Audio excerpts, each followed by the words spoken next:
Good morning and welcome to this week's Grow, where we gather to recharge, organize, and work here as members of MWEG. We're so glad that you are joining us today as we are coming off of a conference energy high from this past weekend. And so we decided that we would invite some members and some MWEG leaders to come and share with us some of their post-conference highlights and discuss some of the speakers that we heard and some of the things, feelings, actionable items that we felt that we had as a takeaway from this past week's conference. So I have, let's see, there's a few of us here.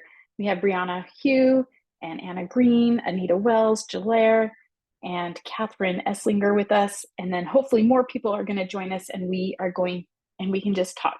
So I'm just going to open it up and just say, let's talk about our keynote speaker, Danielle Coke-Balfour, since she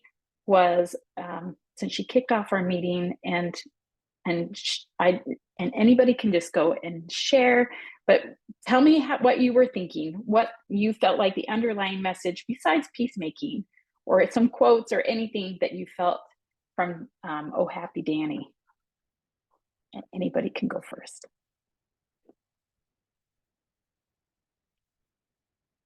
Okay, I'll go. It looked like maybe Brianna was unmuting, so I was waiting, but she's just waving her hand around. Anyway, I loved the comparison that she made between negative peace and positive peace. She kind of likened it to an earthquake or a natural disaster. And when in the moment of impact, right, things are shaking, things are breaking, and then it stops. And she's like, is that real peace? Even though but the buildings are in ruin. But have we really restored? So she kind of talks about this idea that positive peace is kind of completely restoring us, to that place where it's not just a ceasefire or the end of the disastrous event, but it moves forward. And she, I pulled out my notes so I could be more accurate, but she said positive peace atones for mistakes. It moves forward rather, but she said you also use your rear view mirror, right? You look through your windshield, but you use your rear view mirror to also recognize something happened in the past that we have to be aware of as we move forward. So I loved those ideas. And I have more, but I'll let somebody else go. So I'll go. One of the things, and kind of piggybacking off what Jalaire said, one of the things that I loved is that she did several comparisons between negative peace and positive peace, right? So she talked about, that negative peace just maintains the status quo. Like they don't want to ruffle any feathers, like I think of that as kind of the peacekeepers versus the peacemakers, right? And so negative peace maintains the status quo, but positive peace is trying to find meaningful solutions, right? Like the difference between a negative peace is that just keep everything comfortable. If you just keep it comfortable, then everybody's good, as opposed to working towards meaningful change. And then she talks about like negative peace repeats history versus positive peace remembers history. That negative peace evades accountability and positive peace atones for their mistakes. Negative peace, what was the last one? She had one more, I swear. I don't remember what it was, but I just really like that she talked about that comparison. And I feel like for me, that's more of the actionable. Am I just trying to keep the peace, right? Am I just trying to not ruffle any feathers and not make anybody uncomfortable or get uncomfortable myself? Or am I really trying to get to meaningful solutions and, restore people to that positive peace? So I just really liked those comparisons because that was easy for me to see, like, this is what this is and this is what this is. And that was really helpful for me. So yeah, one of the things she said, negative peace is a pause, not an end, right? Mm-hmm. And so I feel like that's kind of our reset, okay, I recognize what this is. And now am I going to be an actionable peacemaker, or am I going to sit in this and just keep it okay, everything's okay, it's status quo, right? So right. really appreciated that. And I feel like we walked away kind of thinking it gave us time to be a little introspective of, do I sit in the negative and feel comfortable? Because I feel like the negative piece is like a kind of like a, okay, this feels comfortable, but nothing's happening, right? I feel like it's a false comfort. Yes, that's a right? good way of Where putting you're it. like, Yeah. everybody, or like awkward, right? Like everybody's silent, but you're all like, something is wrong here, but nobody knows Something what needs to to be do. done. Yeah. Right. Yeah. I think she quoted, I can't remember if this was Dr. King that she quoted, where she said that, that the negative piece is kind of a counterfeit piece, right? Like it's the piece is not just the absence of destruction or discomfort or all of those things. And, but yeah, and I'd heard that before, that it's like, it's kind of that counterfeit piece where we think this is what it's going to be, when in reality, I like that pause where it's like, okay, I recognize this for what it is. Now what? What's next? Yeah, that's a quote that I had written down, and it is from Dr. King. And this isn't the whole quote, but the main points were he says, peace is not merely the absence of some negative force, but it is the presence of some positive force. And I really liked that. And I've been thinking a lot about the story that she told about the woman who had applied to the University of Alabama and wasn't allowed to go. And then over 30 or maybe even more years later, she was asked to speak there. And then they worked to have her not be expelled anymore. And she ended up attending finally after all those years. I just thought that was such an inspiring story, and illustrated Danielle's points so well. Like, I really loved that. That's a lot of years of sitting in negative peace, right? Where she's just there, like, are they actively doing it or hurting her at that point? No, but she's sitting in that negative peace, but it's in that actionable swing of welcoming her back, and and then her being able to attend and have all those those goals and those things achieved at the end so many years later. Yeah. And so she talked, oh, sorry. Go ahead. No, go ahead. I was just going to say, she talked about how it was some professors at the school who, at that point, they were much younger. They hadn't been there when all of that happened to this woman. And they were the ones who worked to try and right the wrong. And then that reminded me when Melissa Inouye was speaking, and she was talking about the Japanese internment camps and how someone who was not a relative of people who had been imprisoned there was working to try and bring awareness to it, and that she found that really helpful to have someone outside. And so that spoke to me, because sometimes when you're in the middle of a situation, you can't advocate for yourself. It has to be other people who are willing to help you. Yeah.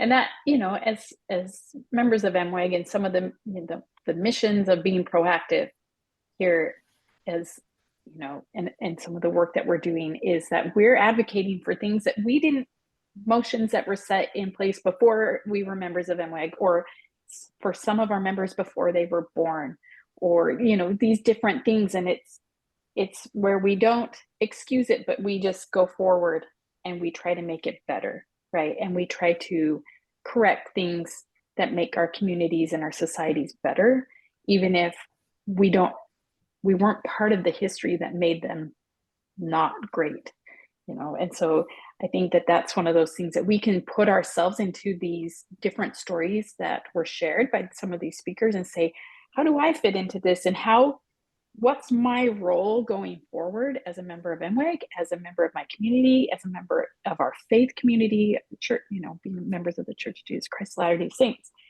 What is our role of taking these experiences and moving forward with them and in being peacemakers, right? So I love that. Now let's move on to the beloved community. Now, not everybody may have gone and attended that session, but that was with Zakiya Jackson and Denise Grayson. If somebody that was able to attend that wants to share some of their thoughts, maybe something new that they learned, or a quote from that. Did any of us get to attend that one? I did not. We haven't watched it yet. Okay, so I just know that Zakiya and Denise set up and and defined what the beloved community is and what it looks like for members and for citizens, and how that we can take this idea of beloved community, and it's kind of like Danielle said, and move forward with it and keep the actionable part of creation, of being makers of a beloved community. So I'm going to issue a challenge to all of us. We're going to go back and watch that one through our conference links. What's another session that maybe one of you wanted to share that has stuck with you over the last few days or so that you've been ruminating on? Looking through your notes. So I'll go. Yeah. There were a couple. So for the first session, I went to Holly Richardson's, and and it's funny because I was trying to condense and shrink the title so I didn't have to write out all the the 3 lines of the beautiful titles that they created. And I know how hard that is to come up with those titles, and then I shrunk it, but I just called it the tired majority, because that's essentially what we talked about, was how the majority of voters are not on the extreme ends, right? And there's all the statistics of there's 10% over here and 10% over here, but the majority of the voting bloc is somewhere in the middle. And unfortunately, that middle majority of whether you're moderate left, moderate right there in the middle, we all kind of feel a little politically homeless, right? That we all kind of feel like, I feel a little disingenuous if I go this way or this way, too far. And so she just talked about things that we can do that are very practical things, because I think sometimes we kind of start wringing our hands and we're like, oh, that's not me, that doesn't represent me. But then it's what do you do?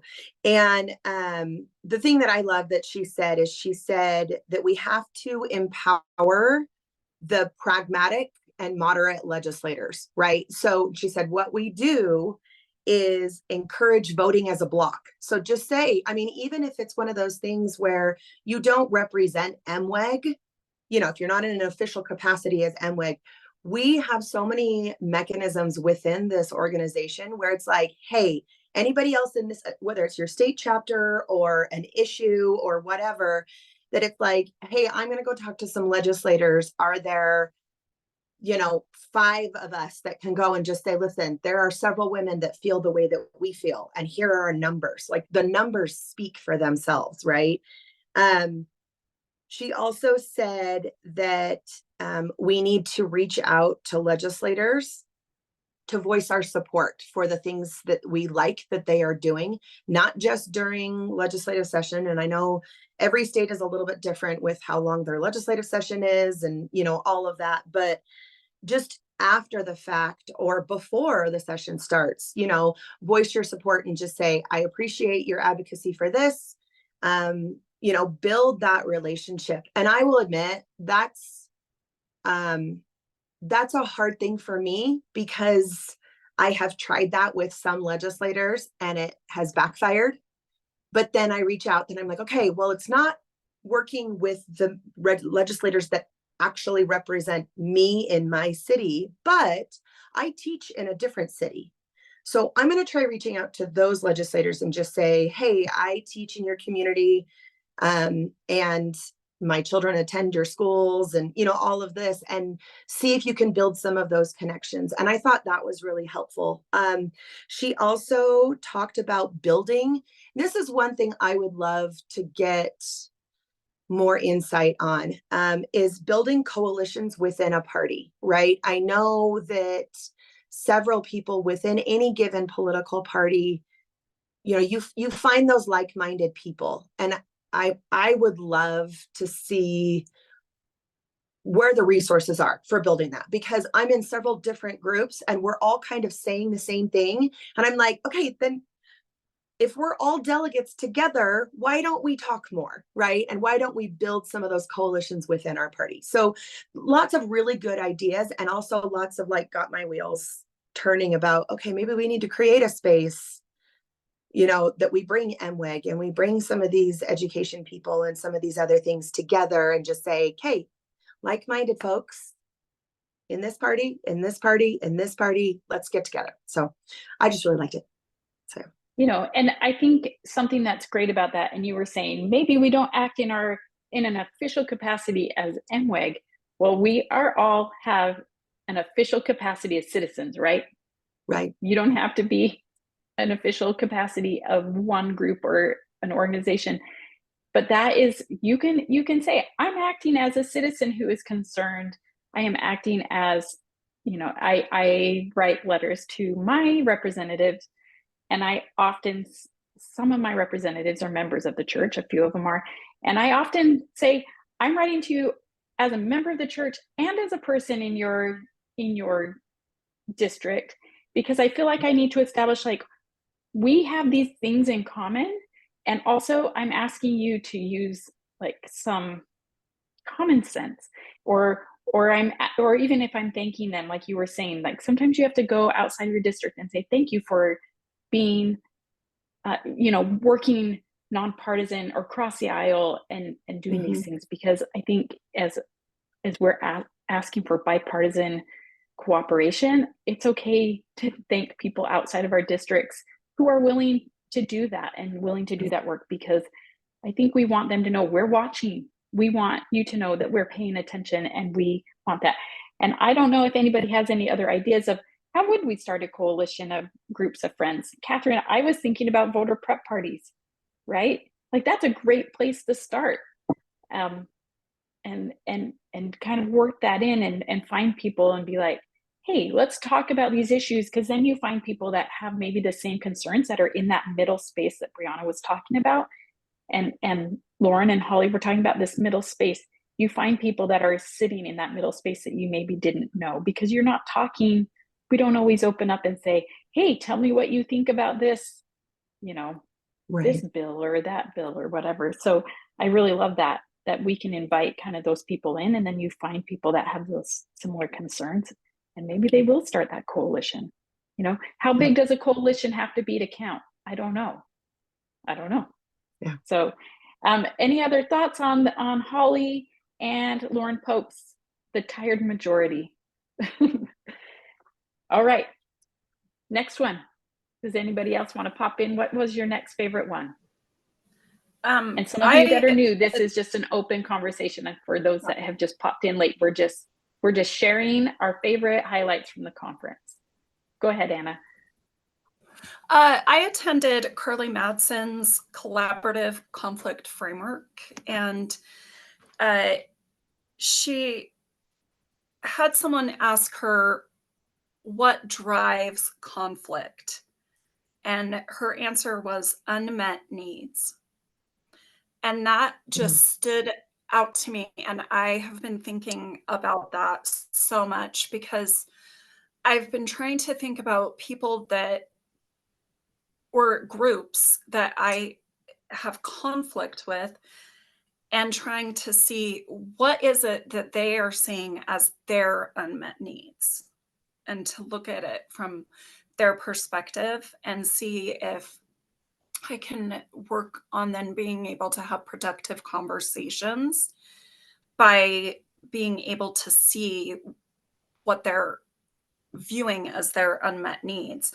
And then she said that we need to get clarity. I'm looking at my notes here. Clarity about what your unmet needs are. It's hard to collaborate with people, your spouse or whoever, if you aren't clear about what your needs are and what needs are not being met. And so those are the two things that I've been thinking about a lot. So how can we take that, that perspective into our communities as we're going and doing advocacy work, or not doing advocacy work because it feels a little scary, or maybe we're not considering what the unmet needs are of these marginalized communities, right?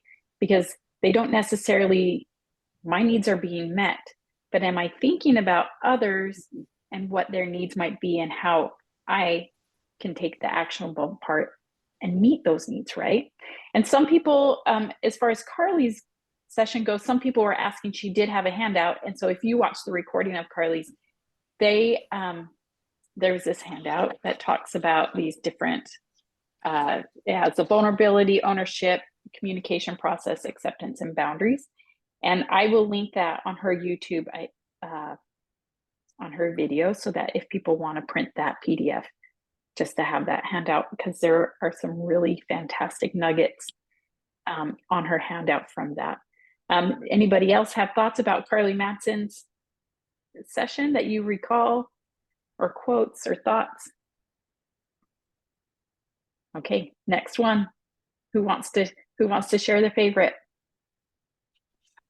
I went to Maria Stephan's presentation, which was filled with this electric energy, and I want to know if that energy is palpable on the video as well.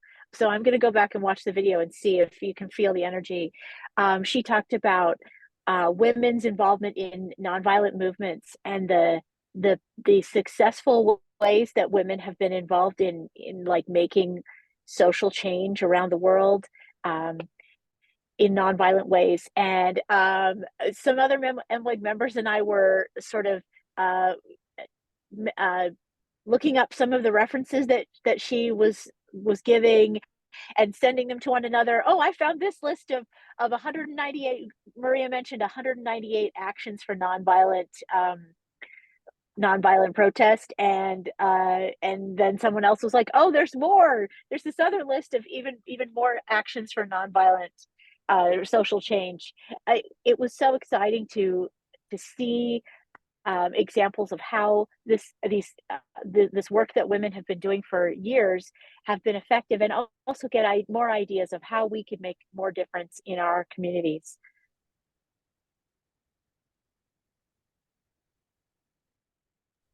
I love that. And so many people talked about the energy of Maria herself, but also that room of feeling like, yeah, we're doing it. We're doing it. Ladies, look around this room, look around your community of people that are just sitting in this, this lecture hall with you. Like we're doing it. MWEG's doing it. And it actually made me feel really proud to be part of an organization of women who want to affect change and who want to move forward and say, yeah, see us, we're out here, we're paying attention, and we want to see things happen, and we want to mobilize as a group of women to affect change and be peacemakers in this world. I'm trying to think about some other. Can I just add while you're thinking there? Yes. So I went to that session too, and I think, yes, I came out of that feeling so empowered, like, okay, we can do this, right? But I think the reason for that was, it was her energy. Maria's energy was phenomenal. And the organizations that she highlighted and the research that she had done was amazing. But I think the thing that really kind of brought it home was the fact that she was using data. Like she was using research to show, like quantifiable research, because sometimes I think as women, one of the things is we're like, well, I know what I need to do, but how effective is it? And we don't really measure some of those things. Like we don't go, okay, well, before this, then this is how I felt. And then, we don't collect data. We just go and do. right? And that's kind of our tendency of like, just roll up our sleeves and go to work, and then pray it works, right? But the thing that I loved is that she had real data from like Erica Chenoweth. She talked about all of these great resources and had all of these amazing things about, that when democratic efforts are done, like, so when you have countries where they were focused on nonviolent protests and nonviolent resistance, that it led to healthy democracies and better post-conflict recoveries. And like, there's quantifiable data that shows that when you engage in these nonviolent actions and these nonviolent campaigns, it really does lead to meaningful change. And it really does. And so I was like, okay, there's practical solutions here, and there's data to show it works. And so I'm like, it was all of that combined. So did going away, so Brianna's saying, I felt like I had all this energy. I'm just curious, going away, and we can talk about the conference in general. What did you go away feeling like, I can do this thing? Or did you feel like, what were your feelings as you left? Like, on Monday, I'm going to write a letter to my representative, or just your overall actionable feelings. Well, I don't want to take too much time because I feel like I talked a lot. So I'm just going to say one thing.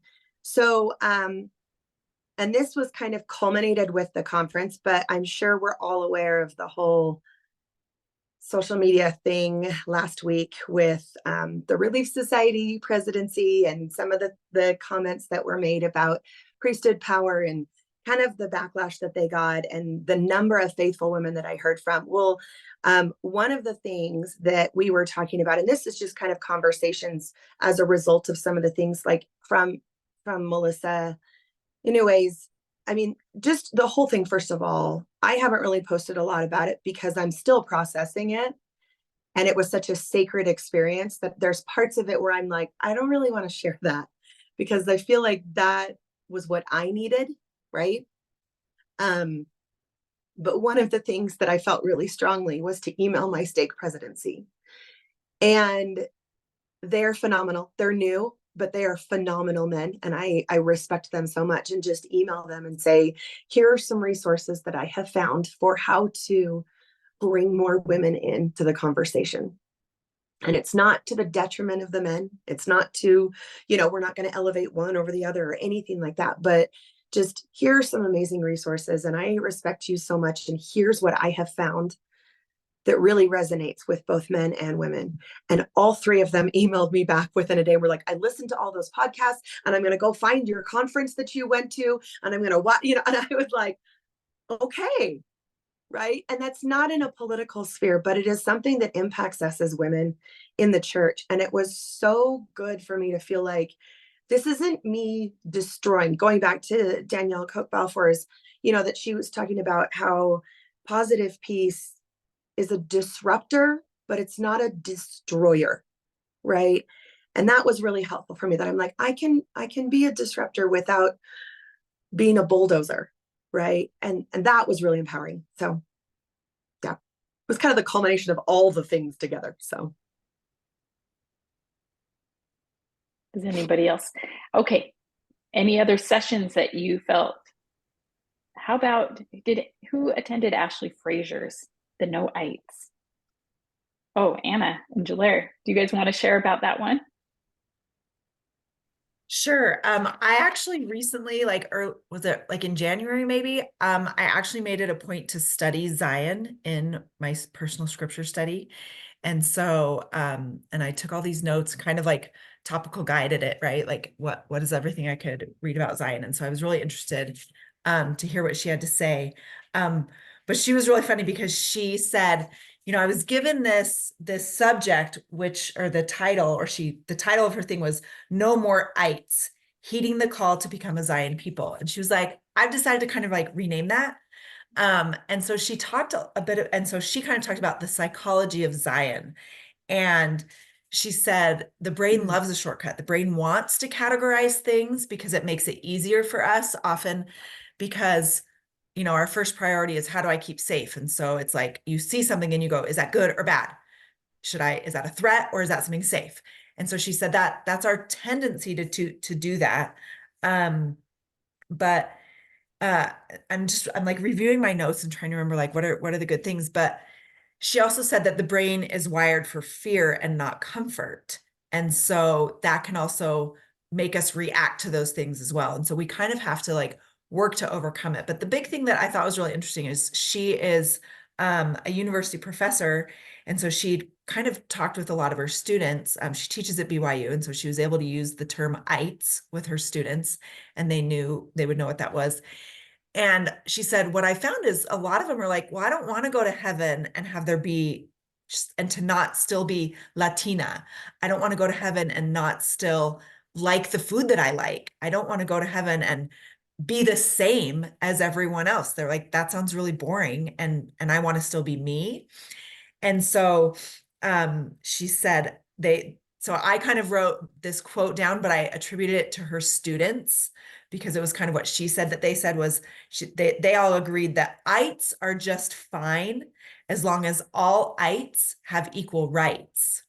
And so I thought it was, so to me, that was just a great idea that like, and I think that's true that in Zion, we're not being asked to all become the same person. We are all supposed to be followers of Jesus Christ, and we're all supposed to love each other and care about each other, but we're all going to bring something different to building Zion, right? Like if you think about building a house, we need an electrician and we need a plumber. We need a brick mason, we need a carpenter. If you think about an orchestra, right?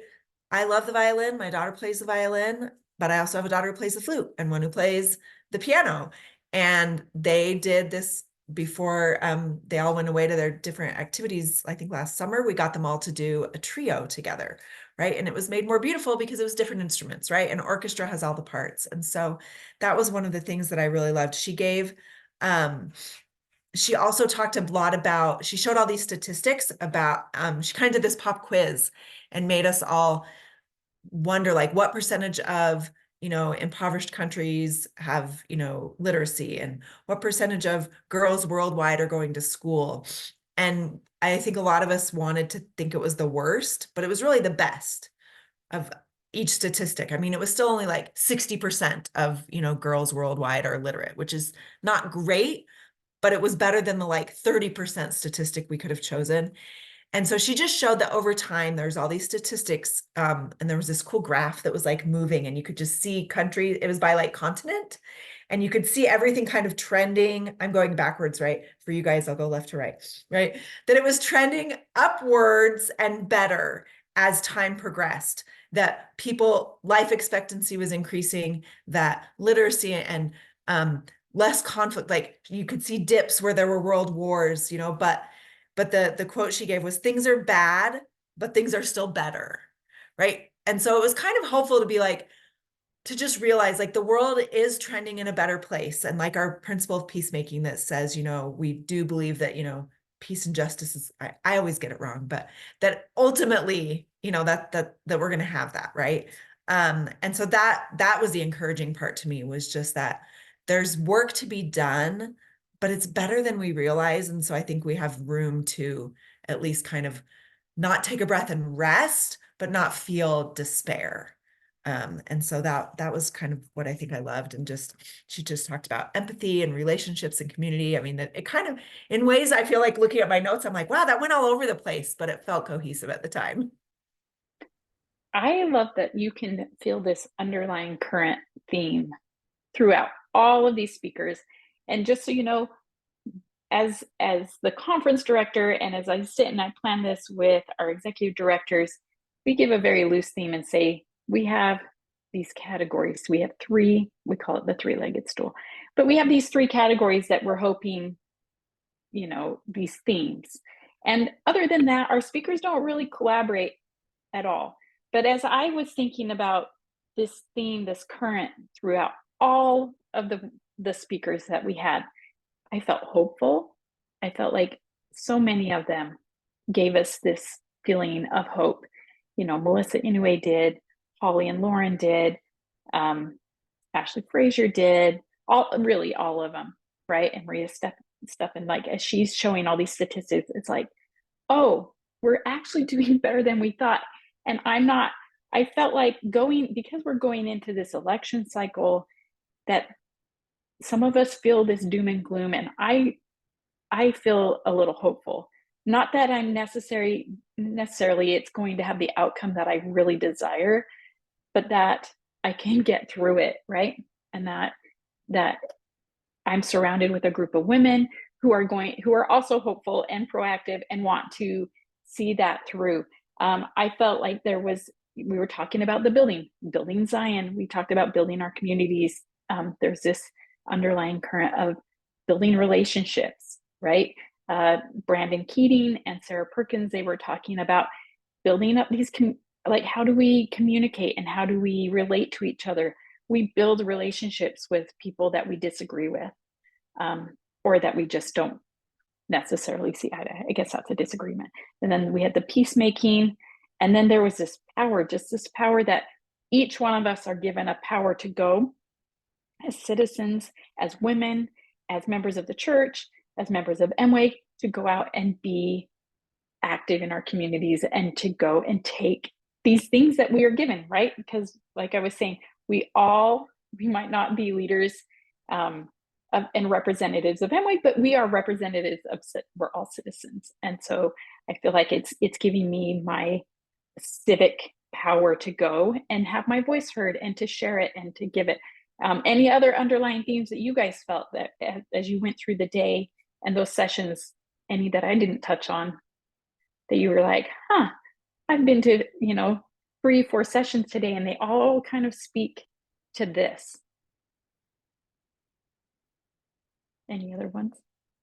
Were there any other sessions that stand out to you that you've still been thinking about or made notes on that you just have loved that you want to share? Hey, I wanted to say, Melissa's talk was so heartwarming and moving to me, but one thing that really stood out was just the continuity where she talked about this legacy of peacemaking that, has been going. She talked about these women between the world wars that have been working for peace, a century ago. And in some ways, like, that's discouraging to think we're still trying to achieve this and it hasn't maybe moved the needle as much as we hope. But then you think about all the change that has happened, and to feel like we're still carrying on their legacy was very empowering and motivating to me. Yeah, that gave me a sense of responsibility of what am I leaving for my children? What are they seeing me do? Am I being a good example to them to show them what being active participant in our communities and in our country looks like? Am I voting? Do they hear me talk about, as I research candidates, do they hear me talk about issues and why I might support or not support certain issues? Like, that legacy of my mom is, my mom was active and found this to be important. And I think when we think about legacy, the things that are remembered are the things that were important, right? And that's what we're leaving behind. So they'll remember us for the things that we felt were important. And I think that that's a really important. July, did you have something? Well, I know I've talked before, but since nobody else was unmuting, I was just like, I'll go for it. So the last session I went to was Julie Rose's. And I don't know if that's why it's the one that stuck with me because it was last, but I also felt like it gave me the most like practical, like, do these things. And her topic was no news is not good news. Why our nation needs women who are willing to stay informed. And we had a Colorado MWEG chapter Zoom last night, and only a handful of us showed up. We're still building here, but we talked about media literacy. And so I was able to say, oh, well, I just did this session or attended this session. And she basically talked about how we often feel really overwhelmed with the news. And so we have this anxiety, there's this distrust, or just like, where do we go? There's, I think lots of reasons. And so we just say, I'm just going to ignore it. And Julie was like, that's how I was. She said she's a naturally anxious person. And so she was just like, I'm just not going to read the news at all. That's the answer. But realizing that that's really not what we need to do. And she showed these statistics and said, those who passively consume the news are actually more susceptible to misinformation, to bias, and then to this news avoidance.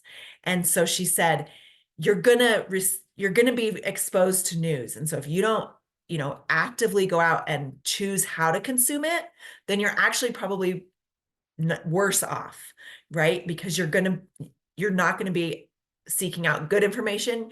You're going to just be exposed to misinformation. And that those who are consuming more thoughtfully tend to, well, or what was she saying? Or she was just saying you're going to get better news source. And then probably actually that may lower your anxiety about it. And then she also had some statistics that said that most active news consumers are men.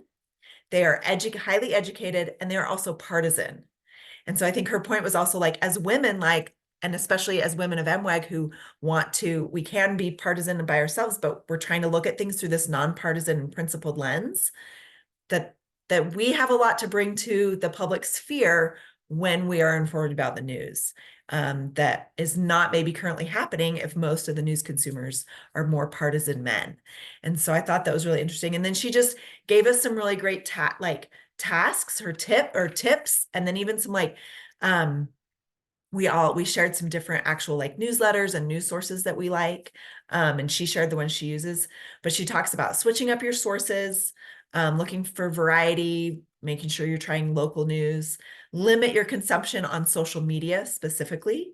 And she said, when social media was first thing, she's like, yeah, I'm going to follow this newspaper and follow this newspaper and follow this newspaper.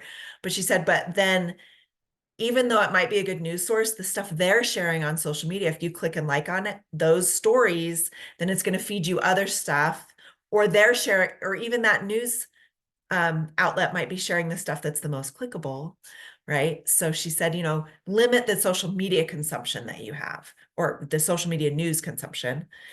She, one great piece of advice she gave was to go deep. She said, I pick one article a day, at least one article a day, that I commit to reading the whole thing.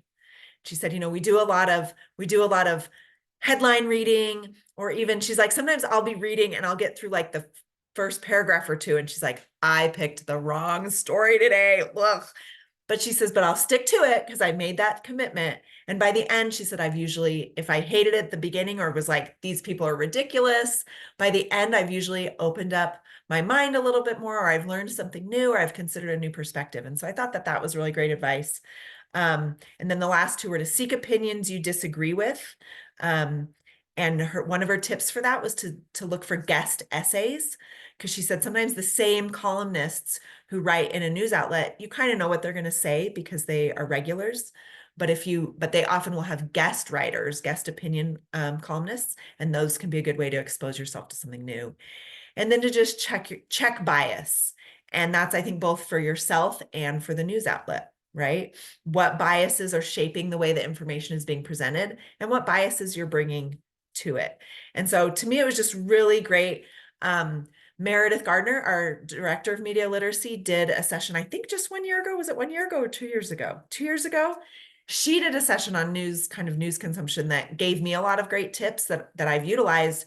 And so attending Julie Rose's, I was like, okay, I'm on the right track. It was gratifying to feel like I was already doing some of the things she suggested, but it also gave me more ideas and more practical tips and empowerment to again, be mindful of my news consumption, and to also feel like it was worthwhile, that I was doing it in a good way. So if you didn't watch that session, I really recommend it, especially if you're feeling burned out by the news, because it was hopeful.